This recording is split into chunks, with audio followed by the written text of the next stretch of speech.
Good evening, everyone. I'm Dan Firth. I'm the Director of Community Organising for the Labour Party.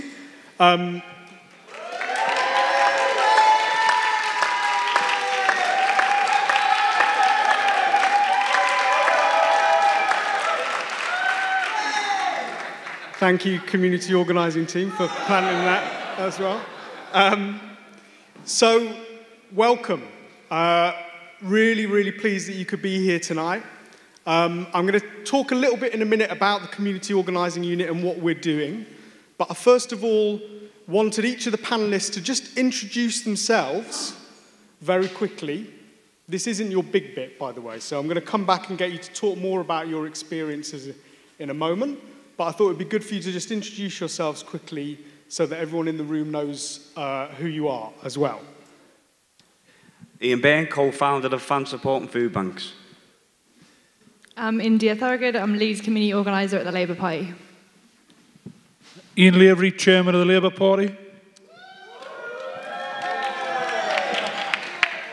I'm Becky, I'm an organiser from the United States. I'm Alexandra Rojas, and I worked on the Alexandria Ocasio-Cortez campaign.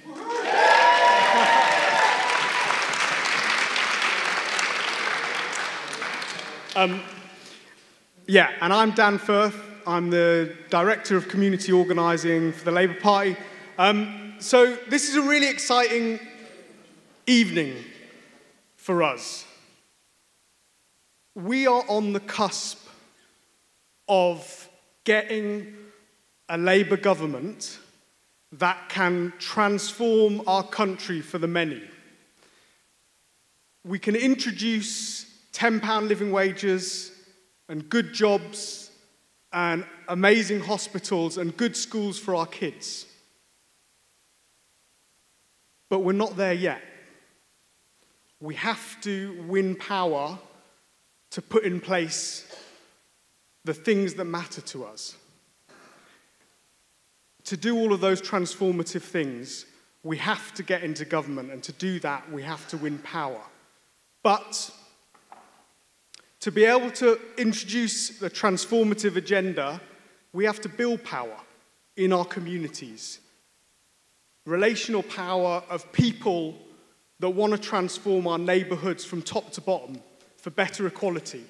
And really that is what the Community Organising Unit is aiming to do across the country. At the moment, we're in the process of building a unit. We've got 28 organisers now, building a coalition from Hastings to Cornwall to Lanarkshire to Mansfield. And this is a critical part of how we are going to win the next election. But ever since I've been an organiser, I was hugely inspired by the work of the Bernie Sanders organisers. I thought at the time before the last general election that Bernie was incredibly inspirational in his commitment to economic justice.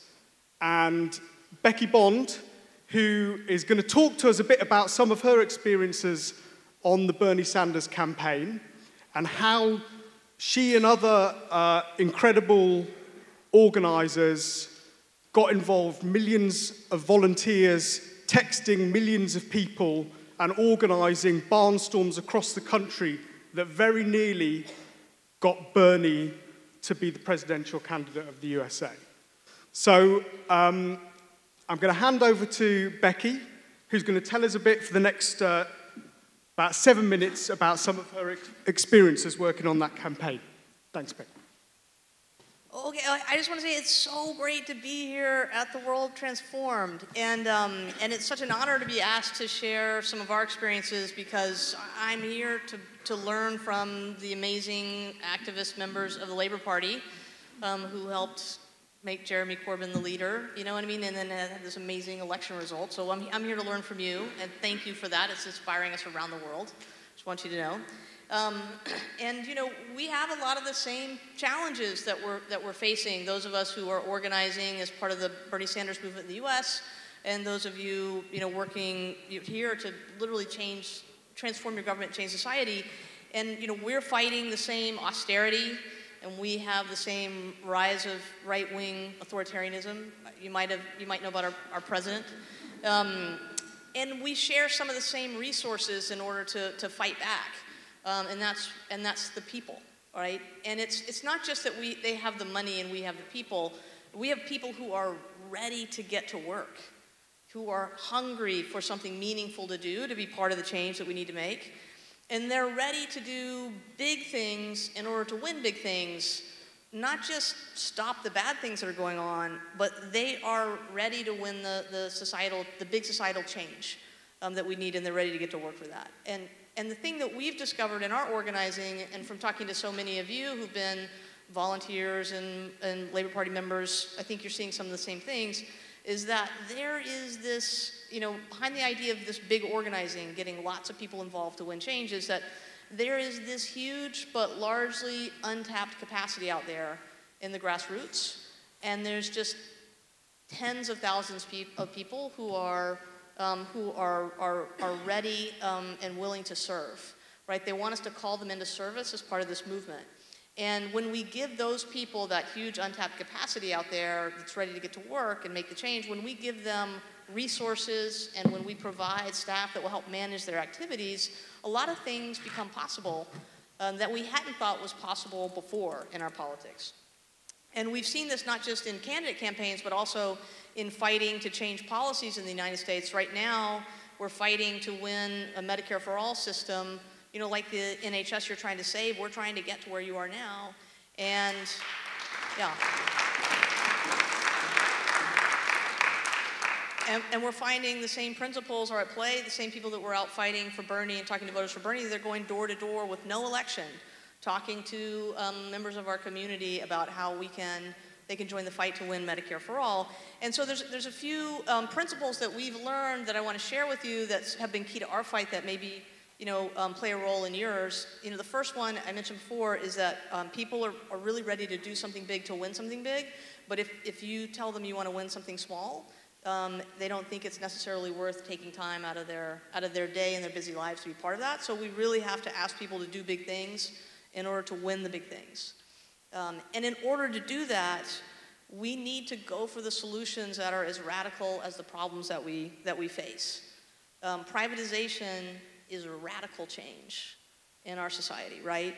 And so we need to go back against that, not just to revoke privatization, but we need to pursue policies that are just as radical as what they're trying to pull over on us. And the things that have been announced here at conference are so inspiring, like the 10% ownership in public companies for employees, the renters union, all these things. Like, this is the most practical thing we can do, is fight their radicals with our own radical solutions to the problems that they created.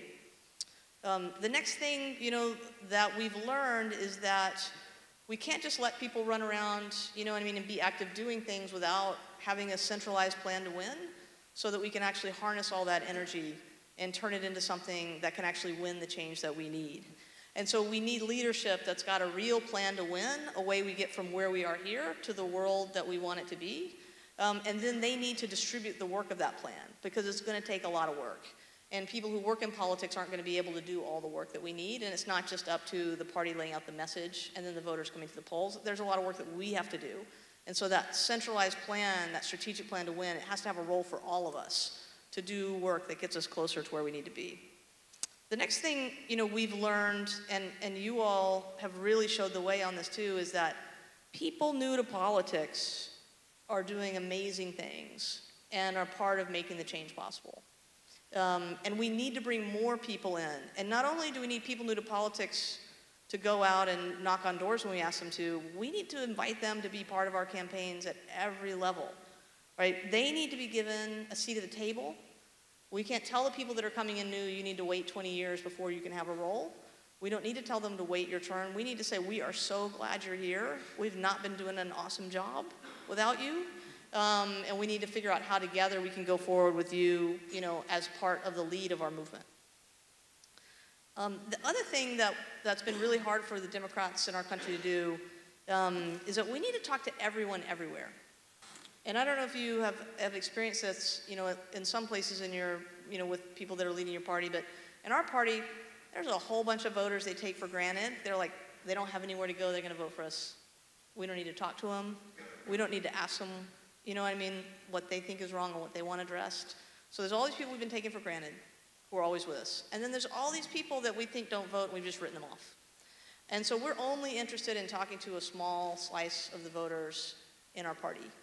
And if we're gonna actually build the majorities that we need to make change, and if we're actually, even if we get elected, if we're gonna be able to govern, we're gonna have to build a majority, and we're gonna need people from all parts of our country to be part of that majority, not just people in cities. So we need to talk to everyone everywhere and stop this idea that only some voters are important and other voters we can take for granted. And then finally, I'll say that we really need to, if we say we're about democracy, we need to put radical trust in the people. Because we can't just do this with staff. We can't just do this with people that, you know, have been part of the party for a long time. We can't just do it with party members. You know, in my country, we tried to elect Bernie Sanders with a lot of people who don't consider themselves Democrats. They're people that, the largest party in the United States is people who have no party at all, right? And so we need to put radical trust in the people who agree with our ideas to actually do the work of making those ideas a reality, because we're not going to be able to get there alone. And I'll just close by saying that, you know, to do all these things, you know, these are things that relate to how we run our campaigns and how we are as activists and organizers and volunteers, but there's no way to do any of these things, to go big, to put trust in volunteers, to talk to everyone, unless we have a party that's got a bold platform, unless we have people running for office who are trusted, authentic messengers who we think if we actually elect them, they'll do what they say. And finally, without a disciplined and growing movement that we can tap into, right? Because that's what's going to power this whole thing forward. So I'm excited to be here and to learn from you. These are some things that we're learning, and I'm excited really to hear and to watch what the Labor Party community organizing is doing, because I think that you all are giving us a lot of advice and really showing the way.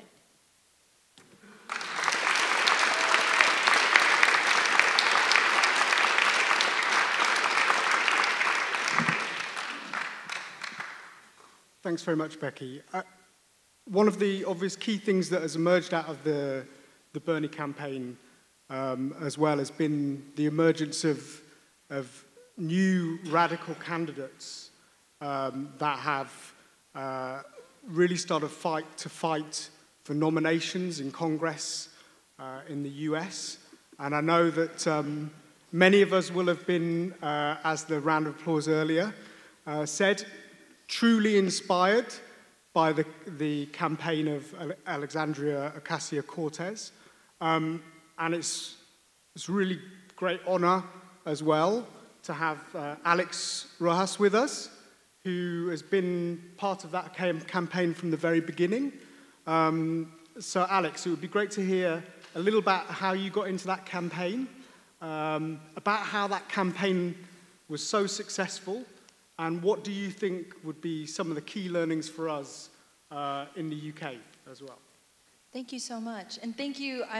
Like Becky said, I'm so incredibly inspired by the international solidarity that's here with our struggles in the United States, and kind of all the learning that I've gotten for being out of the country for the first time in 10 years from all of you, from the organizing side, but just hearing your stories about what it's like over here, especially when, you know, electing Jeremy Corbyn as leader. Like you said, my name is Alexandra Rojas.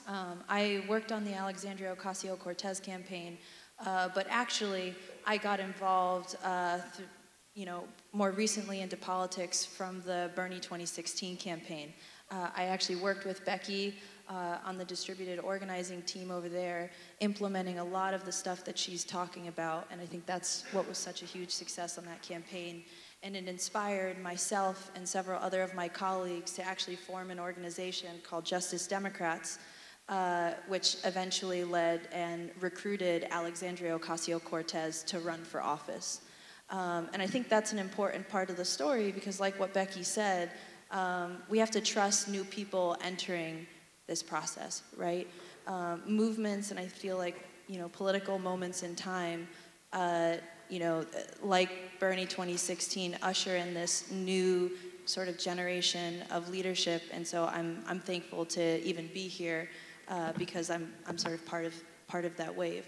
And we were inspired to find candidates like Alexandria because even though Byrne inspired this entire movement, one of the things that we heard doing barnstorms and talking to people throughout the entire country was that even though he was so great, how are we going to get things done?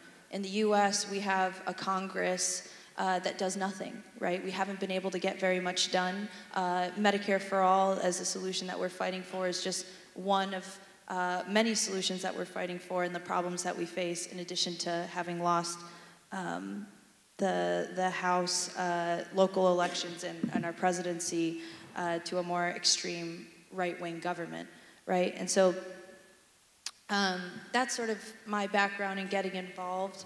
But there's a lot of things that have kind of got into finding candidates like Alexandria, and a lot of lessons to be learned in running an insurgent campaign during a typically dormant political season, which for us is the midterm cycle. And so there's a lot of things to unpack, but I think overarchingly there sort of are a few principles that are the founders of Justice Democrats sort of went into and sort of agreed to in order to attempt to be successful at something that hadn't been done before, right? And I think, for me, it's, we were very intentional and targeted in at least this district and where we participated. We took really big risks. We were not risk averse and weren't afraid to fail. We thought big in our approach to organizing and how we wanted to run a campaign with very little money, and we leaned into our integrity, into our platform, because at the end of the day, when you are up against all of that, I think that's the only thing that you have, right, is our platform. So from a more strategic and I think politique place, we didn't just ask someone like Alexandria to run in New York 14 because she lived there. We were targeted and intentional in the strategy of challenging corporate-friendly Democrats in our two-party system. So unfortunately, we don't have a system like you guys. We have two parties and this sort of bipartisan establishment that have very similar neoliberal policies. And so it was important for us to, if we want to actually, we looked at, taking, using the Democratic Party as sort of a way to get into office, right? As opposed to, just calling ourselves a Democrat. And so getting involved in a competitive primary to not only win and push the incumbent or the person that was serving before that to the left, it was to soften this already blue electorate to a more progressive agenda and actually continue to push the needle there. We looked at the demographics and what that community looked like and how it wasn't being represented by someone that actually looked like them and had the diversity of experience like that district. And because her incumbent, as you guys probably may have seen, was a millionaire.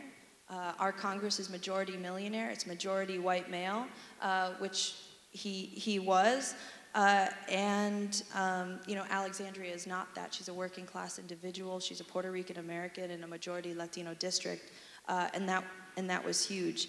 And then finally, New York in particular is one of the worst states when it comes to voter suppression. And so there's very few people that actually will turn out to vote. And so we had a win number or a number of people that we had to organize and we had to actually turn out to vote in order to win. And so even though we didn't have big money, we had big organizing and a lot of those approaches that Becky talked about to make that possible. So one lesson, be targeted and be intentional in where you're going to run candidates. But I think the sort of other big thing is recognizing what you're up against, right? In the face of a bipartisan establishment that is funded and controlled by big money and corporations, and a political process that's sort of, for us, portrayed as this horse race and made of a game, even though these actually, this actually affects people's lives, is that we need to be steadfast in our progressive vision of what America can be and agile in our approach on how we get there. So put that into a bit more context and how it's important to challenge conventional wisdom instead of trying to raise as much money as possible or wait for polling that showed us that the incumbent was weak, because that's not going to exist because they never get challenged. Or to put money into just television, which is really popular in the US. We spend millions of dollars just getting people up on TV, and we forget about talking to our neighbors. You know, we want to recruit, support, and empower a new, diverse generation of leadership to articulate this progressive vision that we want. And that sounds, you know, very basic, but I think one of the reasons why Alexandria not only won, but inspired all of you, and I think inspired the world, is because one of the very things that made her controversial and unconventional was that she's a totally ordinary person, right? She's like me, and she's like you. And she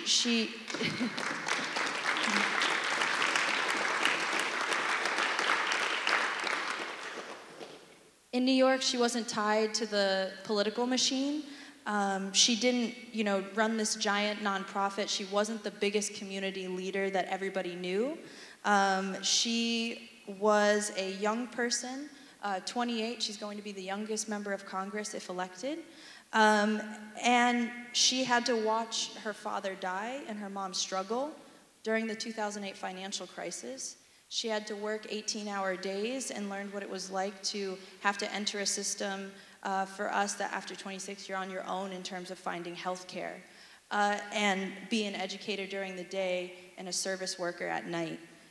She lived the American experience and I think tapped into that to convey a message that was understandable, took these big sort of complex, what I think, economic ideas and, you know, what we think are common sense solutions and present them in a way that people understood, especially working class people, which in her district is majority minority. It's one of the most diverse in America, and it's solidly working class.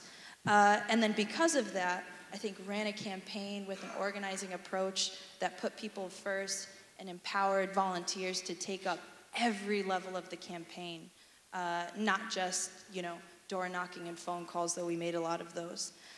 So my advice to sort of find those types of people, which I'm sure we'll be able to talk about later, is to sort of take those big risks, think big in your organizing approach, and make sure to lean into your integrity.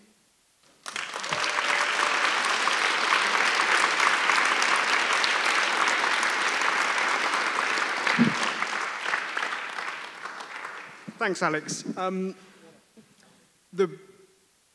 The work that Becky and Alex have done in the States has been really inspiring.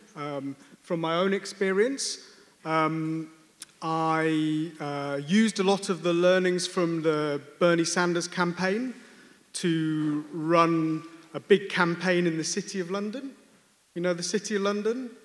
The home of the 99% of the UK's wealth. And we used a lot of the big organising from the Byrne campaign to organise residents in the City of London to campaign around issues that really mattered to them, from poor housing right through to air pollution. And actually what we found, one of the biggest issues that we found there was also that the businesses had the vote. So in the city, in the square mile, all the businesses there have votes. So if you're a resident, a working class resident in one of the states, you have one vote. But if you are Ernst & Young, you can have up to 150 votes. And the city, those with the power, are also the local authority as well. So we ran a big organising campaign right in the heart of the city, on the estates in the city, with a campaign about getting big money out of politics. And we did a big door-knocking campaign. As a result of that, we got 5 Labour councillors elected for the first time ever in the City of London.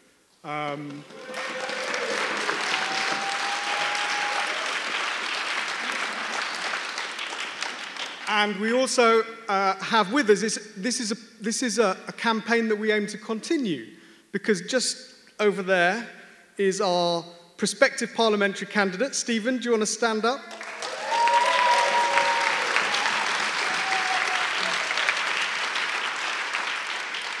Who we will be helping to run organising campaign in the cities of London and Westminster to get the first ever Labour MP in the home of the financial district.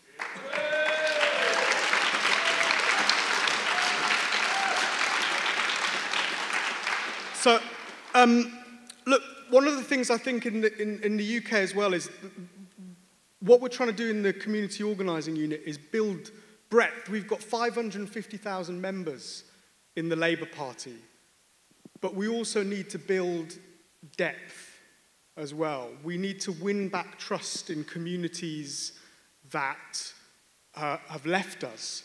And the last election showed that we can do that, but there's still a lot more work to do. And so a lot of the organising that we're doing at the moment is really about rebuilding that trust, some of the stuff that Alex was talking about there.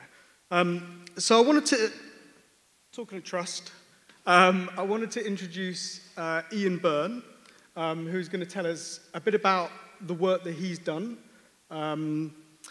both in terms of fans supporting food banks, but also in terms of his role as a CLP, a campaign coordinator for Walton.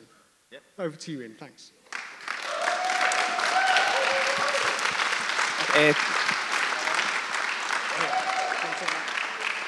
Thanks very much. It's quite an honour to be in here. Fan supporting food banks takes us into so many directions we never thought we'd be. I'll outline fan supporting food banks for you and the idea behind it. 3 years ago, I'm the Liverpool side of fan supporting food banks, and the Everton side sitting there, just there, staring at me. And me and Dave worked together. We were Unite organisers, and on our day job, we were having a cup of coffee in a community centre in Anfield. And we seen a row of people queuing up to get in. And we heard about food banks, but we didn't realise until it was in your face that these people were queuing up for food. And I think we'd all agree in 2018 it's a disgrace that food banks are in existence, and we shouldn't be spending half of our life doing what we're doing. But unfortunately, that episode really brought it home to us. So the lady who was in charge of the community centre, we said, oh, what's going on? She said, well, come and have a look in the back. So she took us into the pantry, and it was probably one of the most heartbreaking things I've ever seen. They had a packet of pasta, and he was splitting it up into 4 little bags because they had absolutely nothing. It was all done by donations, and there was just nothing there. So me and Dave have been involved in fan activism for a number of years, Everton and Liverpool, and working together for cheaper ticket prices. So we thought, well, what can we do?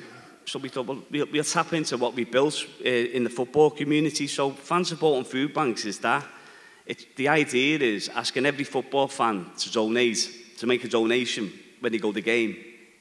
And obviously, Liverpool, 60,000, Everton, 20,000, every Uncle doesn't wear club colours, by the way, that's our hashtag. So that was the idea, basically, a very simple idea. So then we went to one of the local food banks, because logistically we didn't want to get involved in that. You leave that to the experts. So we said, well, this is our idea. This is what we want to do. And he said, okay, let's give it a go. So it started, coming up to just under 3 years ago. And what we did, we just got a couple of wheelie bins. We put them outside the pubs, and we just threw it out on social media, what we were doing. And from really humble beginnings, it gained traction. We got the confidence of the clubs, so we talked to the clubs, and the clubs were suspicious of us because we'd been basically in battle with them for years over ticket prices, but they said, no, we understand what you're attempting to do, and it was a grassroots initiative. So working with the football clubs, we then built it up, and to the stage where it is now is that 25% of all food in North Liverpool food banks comes from fan supporting food banks.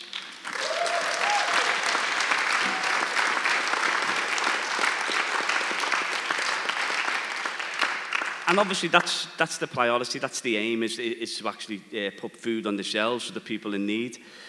But what we found is over the as we were moving with fan support and food banks was that football's just such a wonderful vehicle for integration. So we thought, well, we can use it to go out into the community. So we rocked up to a mosque, one of the local mosques in the area, and me and Dave knocked on the door, and you can imagine them thinking, oh, what's going on here?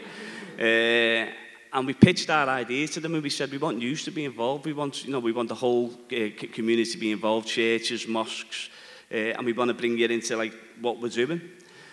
And that was probably that was about 8 months after we started, and that 2 years we built such a friendship up with the local Muslim community.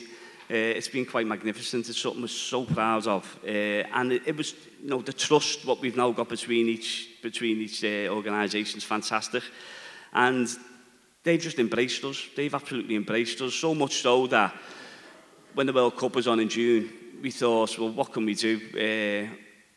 With regards, obviously we got Mo Salah. So Mo Salah's like, he's a gift from God anyway, he's a Liverpool fan, but obviously the Muslims community, but their interest has peaked now, obviously, with regards Salah and Mane.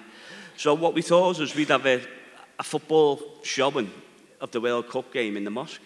Because obviously I was speaking to a girl yesterday, and she was saying like the vast majority of football watching takes place in pubs. So obviously it's not, for the Muslim community, it's not really possible. So we put a World Cup screen in the mosque. 150 people turned up. Labour Party members from the mosque, members from the whole community. They put food on. It was absolutely wonderful celebration of a community coming together to watch football, and it's something that, me and Dave are rightly proud of, aren't we? Because it's one of our finest achievements, and that relationship's getting built, and it's using football to work with communities which are directly opposed to what obviously the Football Lads Alliance are doing, and they're trying to use football as a vehicle to divide communities, and we're fighting back with what we're doing. So we're using the food bank as a vehicle for community integration, but also it's got a political element to it, because we can absolutely leather the Tories through our feeds on austerity, what it's doing to our communities, what the policies are doing to our communities. We're actively looking for a team now in Esther McVeigh's constituency to do a fan support and food banks with us, because that can really get home to her. I won't make out a difference, I'm sure, but we can actually start doing something on her doorstep through fan support and food banks. So we're rightly proud of where we've gone to, and as I said, I've outlined from a wheelie bin to Jeremy Corbyn and John McDonnell attending on Saturday. Jeremy and John both wearing the badges of fan support and food banks. And for two bag asses from Liverpool to have that and to see that, it's something that I really will treasure, and that's a synopsis of fan support and food banks. Can you just say one more thing? 1 minute left. I want to talk about Walton. He's only given me a minute. What I will say as well is it's been magnificent between the other football clubs. We've got Newcastle, Huddersfield. They've all started fan support and food banks. And it's gone right throughout the country, so people are using it now as a vehicle, and we're using it as a vehicle to integrate football fans and solidarity between football fans. Man United's first fan support and food banks was attended by Liverpool fans, bringing food. We took food to Newcastle. Newcastle took food to us. Huddersfield took to Everton. So it's really creating this cultural solidarity between football fans, which has been lacking at times. So that's fan support and food bank. Quickly, and I will be very quick. When Walton, we were dead lucky to get Dan Carden as our MP in May last year. And I'm not saying that because I work for them. And what we realised was that we had 1,200 members and we'd had 900 probably joined since Jeremy was elected. And probably them members have not been touched. So the idea was to try and move into contacting all the members. So I'll just show you what I've got quickly. What Walton did, so anyone with the CLPs, we got a members pack, and we made a badge. We're lucky to have the Hillsborough Justice Campaign shop in our constituency, so Sheila Coleman let us put the Hillsborough insignia within the Labour Party. So that's our badge. And the idea was to create a movement that actually resonated. So I think what you were saying before about reaching out, contacting all these members is so important. So we personally spend 10 minutes filling a survey in with them, what they want to do for the party, what they don't want to do, what they can do, what they can't do. And a huge example of this, and because I know you're going to push me for time, I'm sorry. 10 seconds. We knocked on the lad's door, and he would never ever attended a Labour meeting or in his life. He was not interested, but he was interested in what Jeremy Corbyn was, the vision he was painting. After 10 minutes conversation, we found out he run a Facebook site called I Love Jeremy Corbyn with 85,000 followers. We would have never found him if we wouldn't have knocked on his door, give him a pack, talked about our vision for Walton. So that's the message I'd like to send out politically. Engage with every single member, and the talent what you'll have in your CLPs will be absolutely frightening.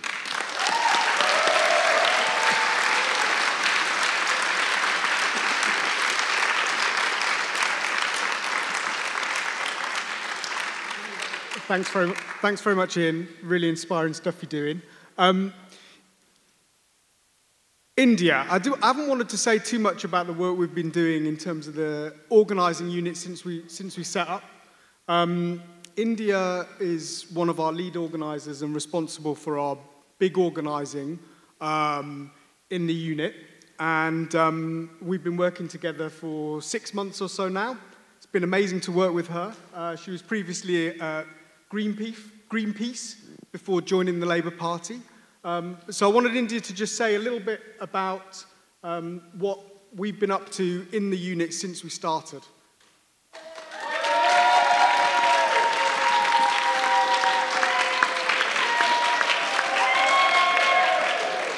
I didn't pay them, honestly. That's just what a strong team looks like. So my name's India. I'm one of the lead community organisers in the community organising team, and it's a massive privilege to be a part of the team because, like a lot of us in this room, I really believe in justice. I grew up in a house with a kind of Palestinian flag on the wall, and you can imagine how confusing that was. Yeah, do clap. You can imagine how confusing that was for my friends in a small town in Essex. One of them actually asked me if it was a Jamaica flag. But nonetheless, that instilled in me a real passion for justice, and also, growing up in a working class family, and having my dad go off and scaffold at Canary Wharf, where bankers were causing financial crises, and going to a friend's house and seeing that actually not all families were like that. Other families had objects you couldn't touch and all kinds of fancy things. So it made me want to be a part of the Labour Party. And when Jeremy Corbyn became leader, that's what I did. But before I worked for the Labour Party, I worked for Greenpeace, as Dan said, but I also worked for an organisation called 38 Degrees, which is where I learned a lot of digital campaigning. And how many of you have got an email from 38 Degrees in your inbox, probably somewhere? Okay, yeah, it's a lot of emails, right? Probably some of them from me, so apologies for that. But how many of you are a part of a local team through Greenpeace, through 38 Degrees, where you've won campaigns? One person. But that's a lot of emails, right? So the reason why I got involved in this job was because it was an amazing opportunity to use the digital campaigning I learned and the kind of digital tools that have been really amazing and successful for campaigns like the Bernie Sanders campaign, but link that to true community organising and empowering people in their communities, making sure that people like my mum and dad who moaned a lot about politics but never did anything about it, actually get the opportunity to be leaders in their communities and lead their own campaigns. And I just want to tell a quick story about where the community organising unit came from. Which is that in 2015, some of you might remember there was quite a lot of new members that joined the Labour Party, maybe a lot of you in this room. And in Doncaster, where Ed Miliband was the MP, they had a lot of new members, and maybe things weren't going so smoothly. So they wanted to unite the local team. And what they did, they started having one-to-one conversations, which is a key principle of community organising, with each other and finding out what values they shared. When they'd connected as a team, they went out and had hundreds and hundreds of conversations in Doncaster. And a bit like Becky was talking about, distributing our tasks when we're campaigning, right? Anyone can do a leaflet, anyone can send emails, do social media, do these tasks for us. We want to go and get the ideas for our campaigns from the grassroots, from people in our communities. And that's what they did in Doncaster. And the biggest thing that came up again and again was Bright House. Now, does anyone know about Bright House? It's a company, basically, where they rent white goods, and people get in tons and tons of debt from renting out these goods. And they were just ripping off ordinary communities, like the ones that we live in. And what the team in Doncaster decided to do was because they heard that was the biggest issue, they decided to run a campaign on that. And they didn't just run the campaign themselves. They went back to the people that they'd spoken to on doorsteps and on streets, and they got them to run the campaign. And eventually that led to £15 million in compensation for people across the UK.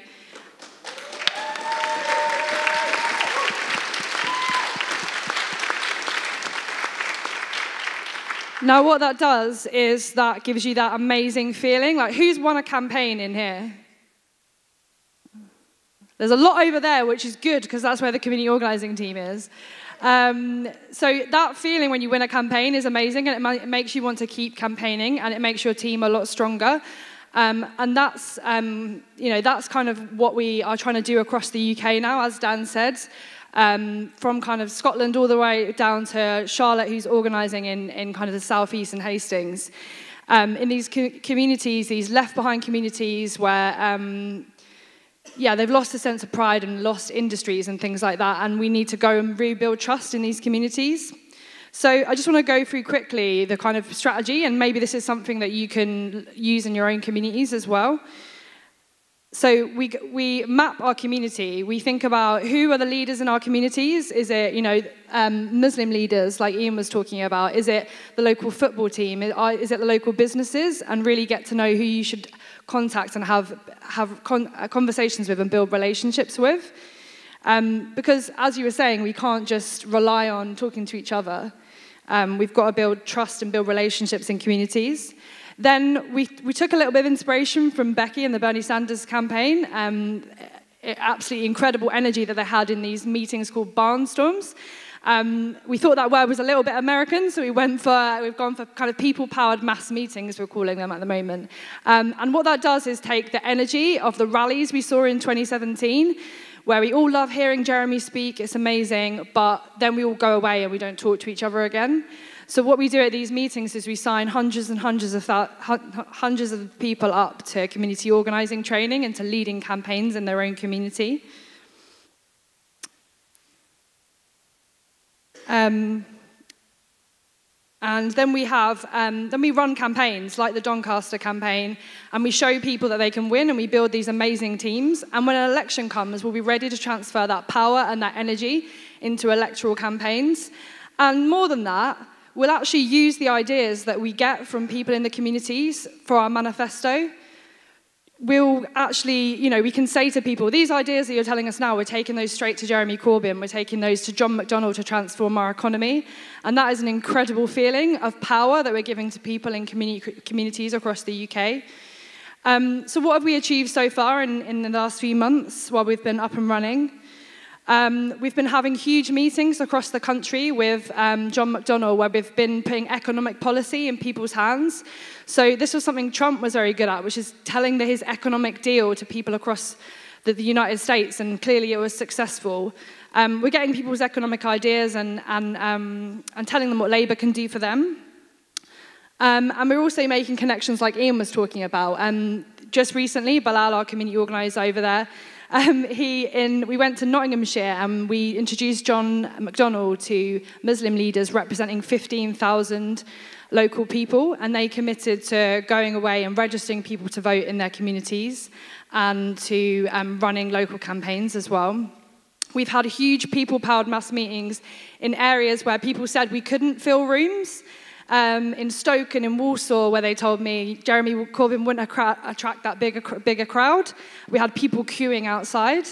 And those people are now signing up to lead campaigns in their communities.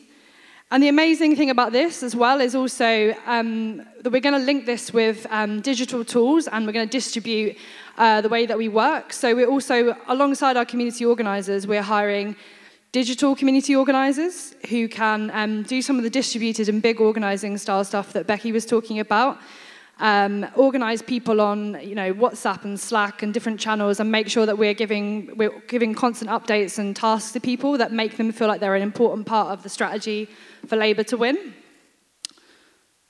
And we truly believe that it's this strategy that's going to help us elect Jeremy Corbyn as Prime Minister. And we really, really love you to get involved. So I think we're going to pass around some sheets at the end, and hopefully you can all be leading campaigns in your communities and helping elect Jeremy Corbyn Prime Minister.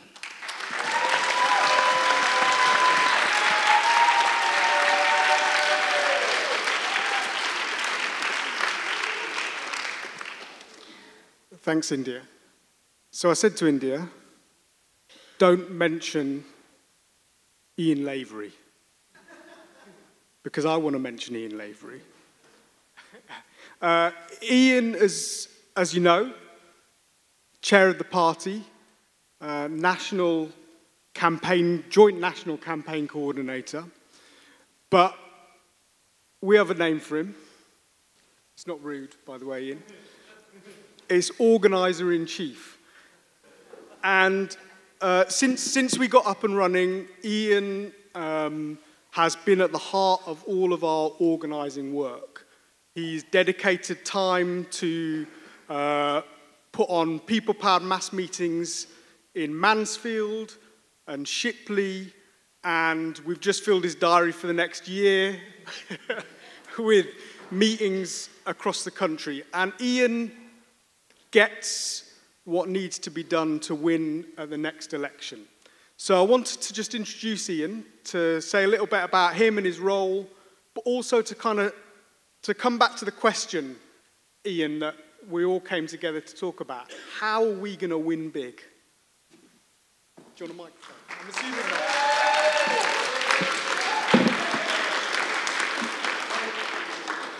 You're willing to hear me at the back, I'm sure that's the case. I'm delighted to be here, by the way. And I'm inspired by the contributions from Becky, from Alex, from India, from Ian, and of course Dan. Well, let me just tell you, as chair of the party, the Labour Party is under new management.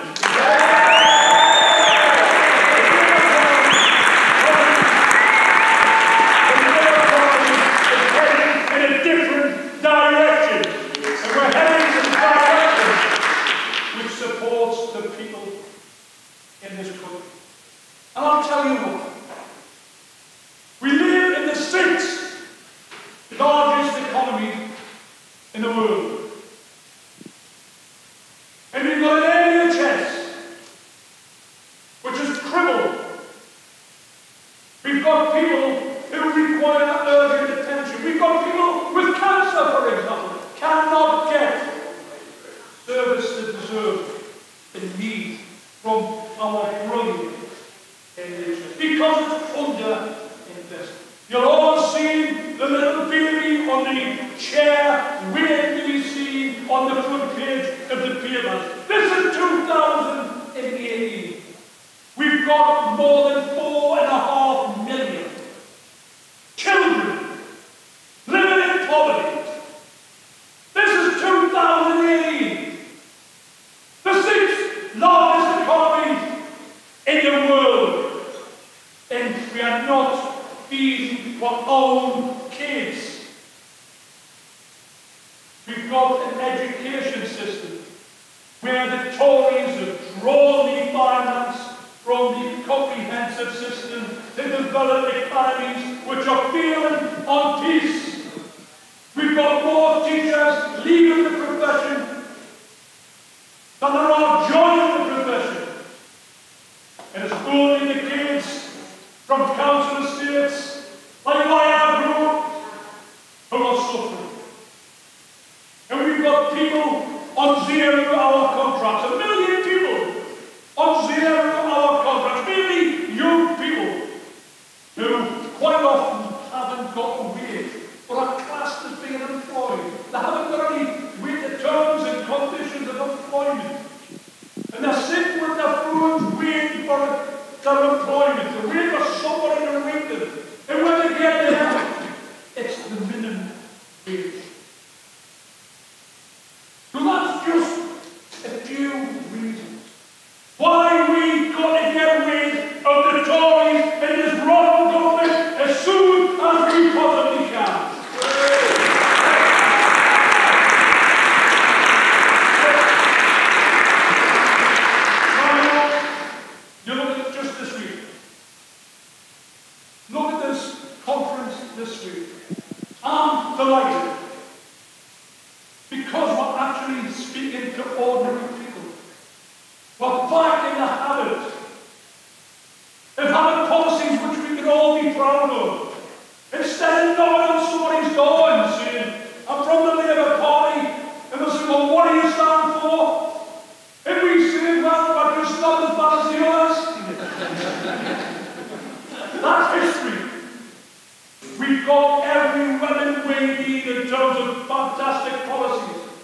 to knock on people's doors and see how proud we are and tell them what we actually stand for. And I'll tell you, the policies that we've delivered this week on top of the fantastic manifesto of 2017 are absolutely brilliant. And there's more to come in Jeremy's speech tomorrow. On Saturday, we kicked off the conference with Dawn Butler. We discussed the horrendous situation in this country with domestic violence. And we give the guarantee that we will, in government, have the Ministry for Women and Equality. We'll have a Secretary of State for Women and Equality. We'll guarantee employers must pay victims, survivors of domestic violence, 10 days off work to deal with the situation. We've had John McDonald's speech, which I thought was absolutely brilliant. Giving people in the workplace a say. So we've put a third of our employers on the boards of companies, private companies with more than 250 workers. And we're on the share issue, making these companies which are ripping everybody on top. Giving the workers the share issue, which means many workers in this country will be £500 just for being in work better off. I've had a say about the principles of how that company is operating. We banished the error of our contracts, which has got to be a brilliant thing. You know, I put that head to the bar and a good friend of mine. We were worried in case some people said, oh, well, the right, the error of our contract. So we'll say we'll ban exploited the error of our contract. But the error of our contracts are exploited.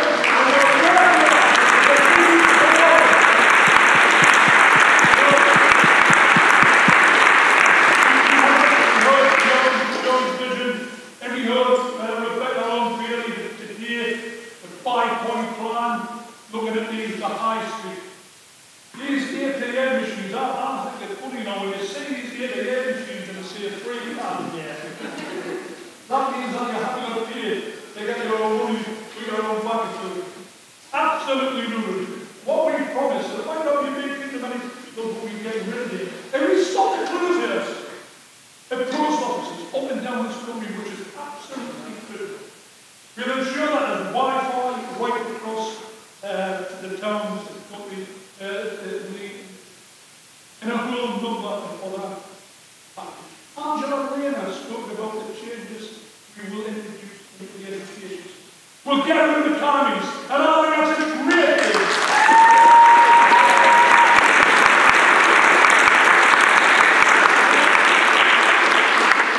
Listen, they're just the things that we announced this week, or some of the things. So you see how the party has changed.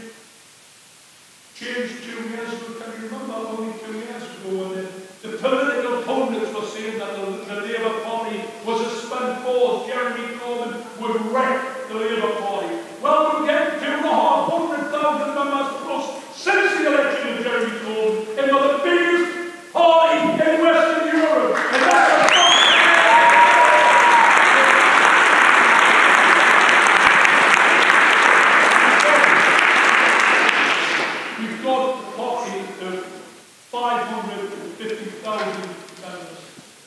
that's brilliant. But it's always having 550,000 members. And it's great having the tools you need to inspire people. It's great to be able to say we've got the policies. But we've got to get people interested in politics. We've got to say to people on the doorstep, this is what we stand for. You know what, you got somebody's door, you knock on the door, and you come to the door, and the Labour Party, you know, you've got to say, where are you? Labour Party, who did you vote for last time through? Take a box. Who will you vote for next time through? Take a box. And then you're supposed to like get your own details every way and put them in the computer. There it is,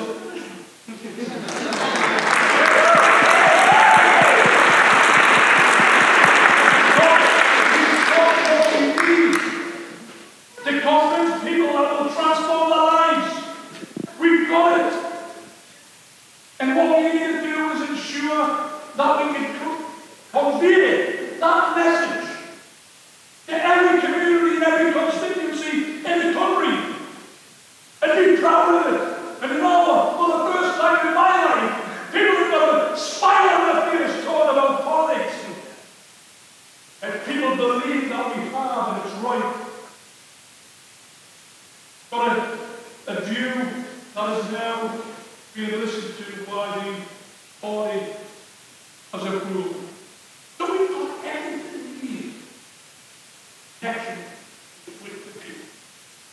That's why community organising is absolutely imperative. And the Labour Party began the process of rolling out community organisers across the country. And there's a number of community organisers here, and let me tell you, they're absolutely wonderful people. They really are. They get it. But it's up to us to ensure that they've got the message to convey. And the idea was to get community organisers in the community, get people together, not just Labour Party members, and not just branch meetings, because you know, people are sick of attending branch meetings talking about dog shit and land roofs.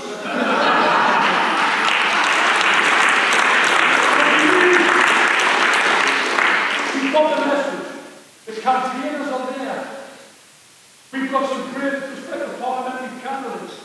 But we need to identify the problems in different regions, in different areas, in different sectors. And we need to be leading as a party on these campaigns to support the most vulnerable people in the constituencies, whether it's an NHS, whether it's an accident emergency ward, whether it's a shutting of the further education college, whether it's a closure of the factory which the local economy depends on. We've got to be at the forefront of all these campaigns. We've got to be visible. We've got to utilise the fantastic knowledge and wisdom of the 550,000 members we've got. And I'd say, honestly, the way we will win the next election is broadening the community organising and taking inspiration and learning lessons together with people like who was on the stage at this point. My message is quite simple. We will win the next election whenever it's called. But I've got to tell you, we'll only win if this party is united. We'll not win if the PLP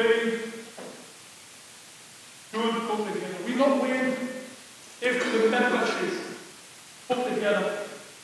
And we can't. Let me say this, we've got a duty to win the next election for the people who depend on it. This isn't a game, we're dealing with people's lives. And if it means a bit of compromise here, and a bit of compromise there, to get Corbyn into number 10, that's what we need to do.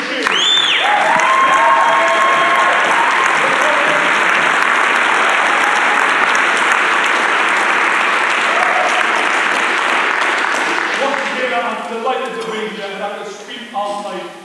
But I've got to go to the Justice for Columbia meeting where I'm speaking in 10 minutes time about the problems in Columbia. And I think I might just suggest that we have some community organisers in Columbia this week. So that we've got the whole region. We're there.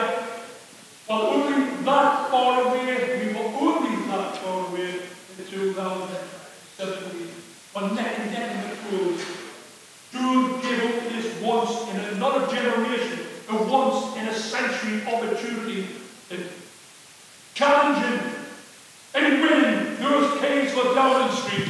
And the next time this organisation, the World Transformed, did a brilliant job, the next time we meet, whether it's here in Liverpool or whether it's in Brighton, wherever, we're talking is a government looking after the many and not the few. Thank you.